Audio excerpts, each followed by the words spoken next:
मानव अधिकारों की सार्वभौमिक घोषणा।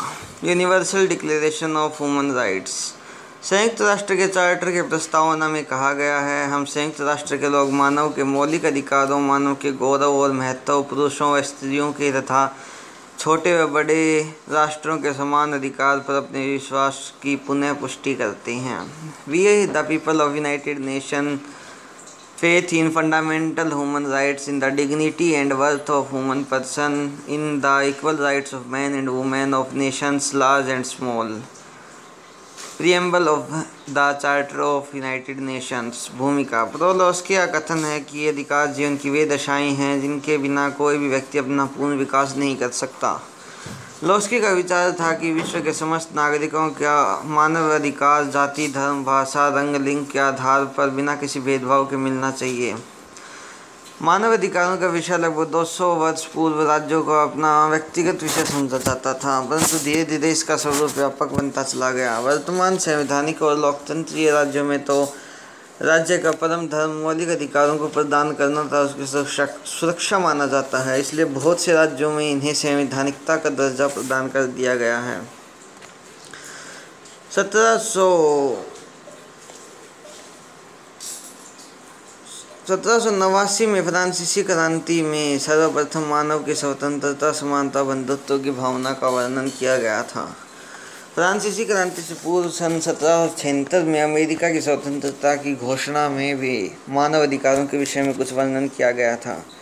1779 का अमेरिका का सर्वप्रथम लिखित संविधान था, जिसमें मूल संविधान में मानव अधिकारों की कोई व्याख्या नहीं की गई थी, परंतु संविधान के लागू होने के 2 वर्ष पश्चात संविधान में 10 संशोधन किए गए, जिसमें मानवीय अधिकारों की व्याख्या की गई। इसके पश्चात विश्व के बहुत से देशों के संविधानों में मौलिक अधिकारों की व्यवस्था की गई। 1 सितंबर 1939 का दूसरा विश्व युद्ध आरंभ हो गया, जो जापान की 2 शहरों हिरोशिमा और नागासाकी पर अणुबम का अमेरिका द्वारा प्रयोग करने पर 1945 में पूर्ण रूप से समाप्त हो गया। विश्व युद्ध समाप्त हो गया, परंतु अपने पीछे अनेक समस्याएं छोड़ गया। युद्ध के पश्चात मानव अधिकारों की समस्या समस्त विश्व के समक्ष एक चुनौती के रूप में आई। जर्मनी की नाजियों पर युद्ध अपराधियों के अतिरिक्त मानवता के विरुद्ध अपराध के लिए मुकदमे चलाए गए। इन मुकदमों में जो तथ्य सामने आए थे वे बहुत ही भयानक थे, जिनमें मानवता को तो बिल्कुल भुला दिया गया था। नाजियों ने अपने देश में बसे यहूदियों पर जो अत्याचार किए, उन्हें मौत के घाट उतारा गया, जिनका वर्णन करना भी कठिन था। नाजियों का अपराध मानवता के विरुद्ध जघन्य अपराध माना गया। नाजियों की शर्मनाक घटना ने इस विचार को जोर पकड़ा कि मानव अधिकार स्वयं में मान्य हैं तथा वे सभी देशों के कानून से ऊपर हैं।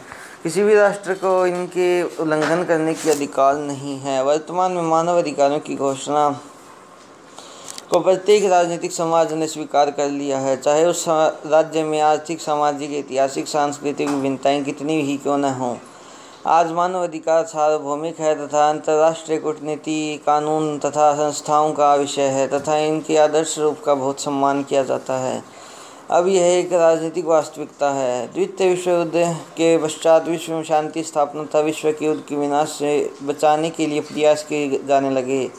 परिणाम स्वरूप अक्टूबर 1945 में एक विश्व संस्था अस्तित्व में आई, जिसे आज संयुक्त राष्ट्र यूनाइटेड नेशंस कहा जाता है। द्वितीय विश्व युद्ध के पश्चात जब अंतर्राष्ट्रीय संस्था स्थापित करने के पक्ष में प्रयास किए जा रहे थे, तो उस समय मानव अधिकारों के प्रति विशेष ध्यान दिया गया था। 1941 में एटलांटिक चार्टर, 1942 में वाशिंगटन सम्मेलन, 1945 में मॉस्को सम्मेलन, 1944 के डम्बार्टन ओक्स सम्मेलन में मानव अधिकारों की रक्षा के लिए अनेक विचार हुए तथा इसको अपनाने के लिए बल दिया गया। जब संयुक्त राष्ट्र संघ का गठन किया गया तो 1945 के सान फ्रांसिस्को सम्मेलन में अनेक प्रतिनिधियों ने चार्टर में मानव अधिकारों को अपनाने पर बल दिया। 26 जून 1945 को संयुक्त राष्ट्र संघ के चार्टर को 51 देशों के प्रतिनिधियों ने स्वीकार किया। इस चार्टर की व्यवस्था के अनुसार 24 अक्टूबर 1945 को यूएनओ नामक संस्था अस्तित्व में आई। संयुक्त राष्ट्र संघ के इस चार्टर ने मानव अधिकारों के विषय में निम्नलिखित व्यवस्थाएं की। मौलिक अधिकार में विश्वास, faith in fundamental human rights. संयुक्त राष्ट्र के चार्टर की प्रस्तावना में स्पष्ट किया गया है कि मानव के मौलिक अधिकारों, मानव के व्यक्तित्व के गौरव तथा महत्व में तथा स्त्रियों व पुरुषों के समान अधिकारों में विश्वास प्रकट किया गया है। मानव अधिकारों के लिए सम्मान विकसित करने के लिए अंतर्राष्ट्रीय सहयोग प्राप्त करना। Achievements of international cooperation for promotion of respect for human rights. संयुक्त राष्ट्र के कई उद्देश्यों का वर्णन चार्टर के प्रथम अनुच्छेद में किया गया है। चार्टर की धारा 1 में मानव अधिकारों तथा सभी के लिए बिना जाति, लिंग, रंग, भाषा अथवा धर्म के भेदभाव के लिए स्वतंत्रताओं को उन्नत तथा प्रोत्साहित करने के लिए अंतर्राष्ट्रीय सहयोग प्राप्त किया जाएगा। मानव अधिकारों के प्रति सार्वभौमिक सम्मान, universal respect for human rights. संयुक्त राष्ट्र के चार्टर का अनुच्छेद 55 में स्पष्ट किया गया है कि संयुक्त राष्ट्र लिंग, भाषा अथवा धर्म के बिना सभी को मानव अधिकारों तथा मौलिक स्वतंत्रताओं के लिए सार्वभौमिक सम्मान विकसित करेगा। आर्थिक तथा सामाजिक परिषद की सिफारिशें। आर्थिक तथा सामाजिक परिषद संयुक्त राष्ट्र का एक महत्वपूर्ण अंग है। चार्टर के अनुच्छेद 62 में व्यवस्था की गई है कि सभी के मानव अधिकारों तथा मौलिक स्वतंत्रताओं के प्रति सम्मान विकसित करने के लिए तथा उनके पालन संबंधी सिफारिशें पेश कर सकता है। इकोनॉमिक एंड सोशल काउंसिल में make recommendations for the purpose of promoting respect for and observance of human rights and fundamental freedom for all. मानव अधिकारों के प्रति सम्मान विकसित करना। Encouragement of respect for human rights. संयुक्त राष्ट्र के चार्टर के अनुच्छेद 76 में संयुक्त राष्ट्र की ट्रस्टीशिप के उद्देश्य अंकित किए गए हैं। इस अनुच्छेद के अनुसार नस्ल, लिंग, भाषा, धर्म के भेदभाव के बिना मानव अधिकारों तथा सभी को मौलिक स्वतंत्रताओं के लिए सम्मान विकसित करना न्यायोचित पद्धति का एक उद्देश्य है। The basic objective of trusteeship system shall be to encourage respect for human rights and for 5 minute ये बना पुराना सोनी तमाशा for human rights and for fundamental freedom for all without distinction as to race, sex, language or religion। Article 76। मानव अधिकारों के विकास के लिए आयोग। Commission for the promotion of human rights. संयुक्त राष्ट्र के चार्टर के अनुच्छेद 68 में व्यवस्था की गई है कि आर्थिक तथा सामाजिक परिषद को मानव अधिकारों के विकास के लिए एक आयोग स्थापित करने का अधिकार प्रदान किया गया। इस प्रकार स्पष्ट है कि संयुक्त राष्ट्र के चार्टर के कई अनुच्छेदों में सभी के लिए समान अधिकारों के विषय में महत्वपूर्ण व्यवस्थाएं की गई हैं। मानव अधिकारों के सार्वभौमिक घोषणा। Universal declaration for human rights. मानव अधिकारों को संयुक्त राष्ट्र की महासभा ने 10 दिसंबर 1948 को स्वीकृत कर अपनाया था। इसलिए मानव अधिकारों की सुरक्षा से इसे राष्ट्र संघ का एक महान ऐतिहासिक घटना तथा उपलब्धि माना जाता है तथा प्रतिवर्ष 10 दिसंबर 1948 के दिन का विश्व स्तर पर मानव अधिकार दिवस के रूप में मनाया जाता है। संयुक्त राष्ट्र संघ के चार्टर में मानव अधिकारों की घोषणा की गई है। इनको स्वीकार करने के लिए मानव अधिकार आयोग को मानव अधिकारों के मूलभूत सिद्धांतों का मसविदा तैयार करने का कार्य सौंपा गया। महासभा के सामने 3 वर्षों के पश्चात मानव अधिकार आयोग ने कुछ संशोधन करके 10 दिसंबर 1948 को इसे पुनः पेश किया, जिसे महासभा ने स्वीकृति प्रदान कर दी। मानव अधिकारों की सार्वभौमिक घोषणा। विषय वस्तु। मानव अधिकारों की सार्वभौमिक घोषणा में एक प्रस्तावना तथा 30 अनुच्छेद हैं, जिनमें नागरिकों के आर्थिक, सामाजिक तथा राजनीतिक आदि अधिकारों को स्वीकृति प्रदान की गई है। इनका उल्लेख निम्न रूप से किया जा सकता है। प्रस्तावना। मानव परिवार के सभी सदस्यों के जन्मजात गौरव तथा सम्मान तथा अविच्छिन्न अधिकार की स्वीकृति ही विश्व शांति, न्याय तथा स्वतंत्रता की आधारशिला है। प्रस्ताव में कहा गया है कि मानव अधिकारों के प्रति उपेक्षा तथा घृणा के फलस्वरूप ही ऐसे बर्बर कार्य हुए जिनसे मनुष्य की आत्मा पर अत्याचार किए गए। प्रस्तावना में व्यवस्था की गई कि विश्व व्यवस्था की उस स्थापना करो जिसमें लोगों की भाषा तथा धर्म की स्वतंत्रता तथा भय और अभाव से मुक्ति मिलेगी। सर्वसाधारण के लिए सर्वोच्च आकांक्षा घोषित किया गया है। चूँकि अगर अन्याय युक्त शासन तथा अत्याचार के विरुद्ध लोगों को विद्रोह करने के लिए उसे ही अंतिम उपाय समझकर विवश नहीं हो जाना है, तो कानून द्वारा नियम बनाकर मानव अधिकारों की रक्षा करना आवश्यक है। राष्ट्रों में परस्पर मैत्रीपूर्ण संबंध विकसित करना आवश्यक है। संयुक्त राष्ट्र के लोगों ने इस चार्टर को स्वीकार करके प्रारंभिक मानव अधिकारों, व्यक्ति की योग्यता, गौरव, मनुष्य राष्ट्रीयों के एक से अधिकारों पर अपना विश्वास व्यक्त किया है। संयुक्त राष्ट्र के सदस्य राज्यों ने यह प्रण लिया है कि वे संयुक्त राष्ट्र के सहयोग से मानव अधिकारों तथा मौलिक स्वतंत्रताओं के लिए व्यापक सम्मान के विकास के लिए तथा इन अधिकारों का पालन करने के लिए प्रयास करेंगे। संयुक्त राष्ट्र के सदस्यों को इस प्रण को पूर्ण करने हेतु इन अधिकारों तथा स्वतंत्रताओं के विषय में सामान्य सहमति की अत्यधिक आवश्यकता होगी।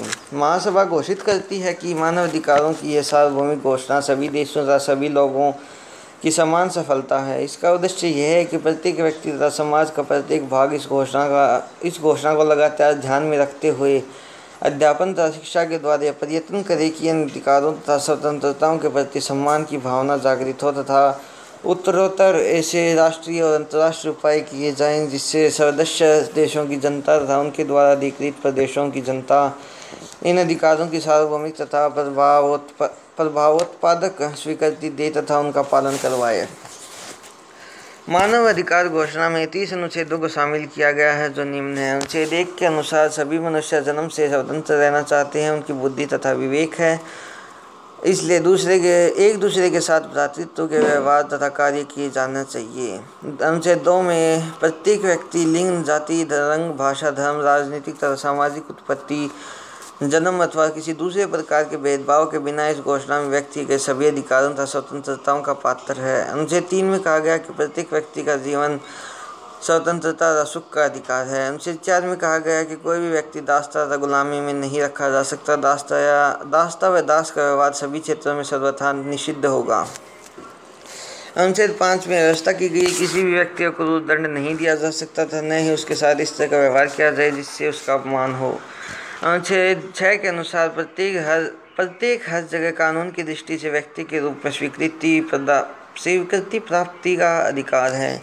अनुच्छेद 7 के अनुसार कानून के समक्ष सभी व्यक्तियों को समान समझना तथा उसको समान रूप से संरक्षण का अधिकार दिया जाएगा। इस प्रकार की वचनबद्धता। अनुच्छेद 8 में व्यवस्था की गई कि प्रत्येक व्यक्ति को संविधान द्वारा प्राप्त मौलिक अधिकारों को भंग करने वाले कार्यों के विपरीत राष्ट्रीय न्यायालयों के सामने संरक्षण पाने का अधिकार होगा। अनुच्छेद 9 में व्यवस्था की गई किसी भी व्यक्ति को अवैध रूप से बंदी नहीं बनाया जा सकता तथा उसे नजरबंद तथा देश से निकाला नहीं जा सकता। अनुच्छेद 10 के अनुसार सभी को पूर्णतः समान रूप से अधिकार हैं। उसके अधिकार तथा कर्तव्यों को निश्चित करने के विषय में तथा उन पर आरोपित फौजदारी में किसी मामले में उनकी सुनवाई न्यायोचित तथा सार्वजनिक रूप से निरपेक्ष तथा निष्पक्ष न्यायालय द्वारा हो।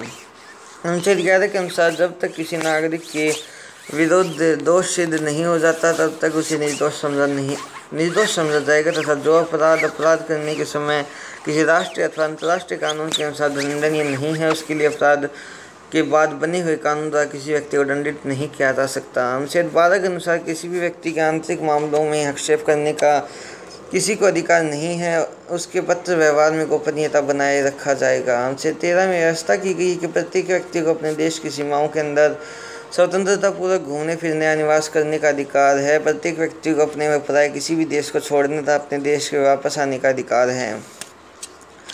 अनुच्छेद 14 के अनुसार प्रत्येक व्यक्ति को अपने जीवन की रक्षा के लिए दूसरे देशों की शरण लेने तथा रहने का अधिकार है। इस अधिकार का लाभ ऐसे मामलों में नहीं मिलेगा जो वास्तव में गैर राजनीतिक अपराधों से संबंधित हैं अतः जो संयुक्त राष्ट्र के उद्देश्यों तथा सिद्धांतों के विरुद्ध कार्य करते हैं। अनुच्छेद 15 में व्यवस्था की गई कि प्रत्येक व्यक्ति को किसी भी राष्ट्र विशेष की नागरिकता प्राप्त करने का अधिकार है। किसी को भी मनमाने ढंग से अपने राष्ट्र की नागरिकता से वंचित नहीं किया जाएगा और न ही नागरिकता को बदलने के लिए बाध्य किया जाएगा। अनुच्छेद 16 के अनुसार वयस्क पुरुष व स्त्री को जाति, राष्ट्रीयता तथा धर्म के सीमा के बिना विवाह करने तथा परिवार स्थापित करने का अधिकार प्राप्त है। विवाह विच्छेद का समान अधिकार तथा विवाह के इच्छुक दंपति की पूर्ण स्वतंत्रता तथा स्वीकृति पर विवाह संपन्न किया जाएगा। अनुच्छेद 17 के अनुसार प्रत्येक व्यक्ति को स्वयं अपनी आय में तथा दूसरों के साथ मिलकर संपत्ति रखने का अधिकार है। किसी को भी मनमाने व निरंकुश ढंग से अपनी संपत्ति से वंचित नहीं किया जाएगा।